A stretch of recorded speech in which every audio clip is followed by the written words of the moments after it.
So as a reminder, we've just done the initialization section, and we'll now have a look at this @SelectionScreen event. Now remember, I said this event is triggered when the user tries to execute the report. The SelectionScreen processor says, hey, if your program has an @SelectionScreen event, let's execute that code before we go on to the report processing itself. So, in our example, the @SelectionScreen is the ideal place for us to check what value the user entered into the screen for the employee number selection field. Now we haven't defined it yet, don't worry, we will come to that.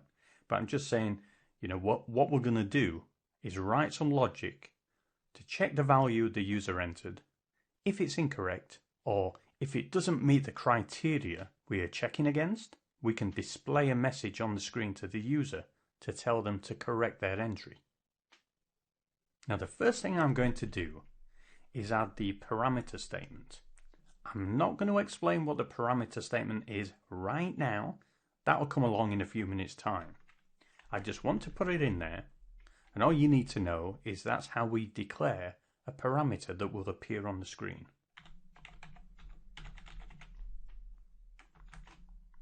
So I use parameters. Well, I might as well talk about it as I'm typing. So it's very much like the data statement. I'm going to declare a brand new variable called myEE for employee.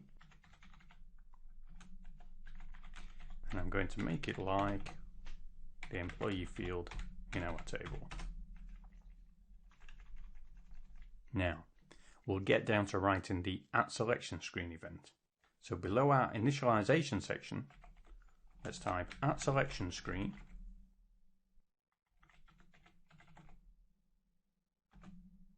And I'm going to use an addition here called on, and then the parameter. So that indicates to the system this @SelectionScreen event is specifically for this parameter field that we've declared.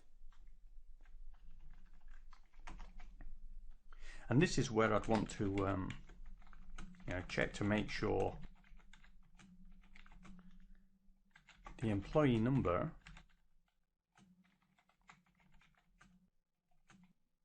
is not greater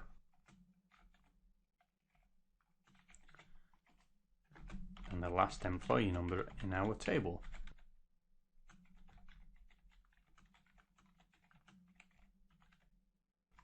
So I can do that with a simple if statement.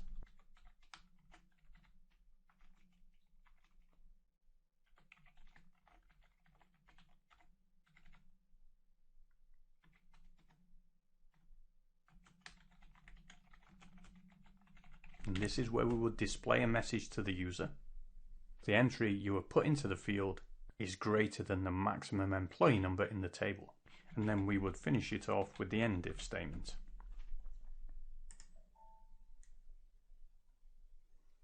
We will fill in these pieces shortly. But for now, that's really the pseudo logic. So because we store the last employee number in memory, we can then check with the @SelectionScreen event to make sure the user has not entered a value greater than our stored employee number. If they have, we're going to display a message, and that will present the screen to the user again for them to re-enter the value. Now you'll be able to see by the coding here. Remember earlier I mentioned that these event blocks end implicitly, meaning they end only when another event block starts. So this is an example of that. The initialization section finishes when we start the @SelectionScreen on myEmployee event. And this one will finish when we create a brand new event below it.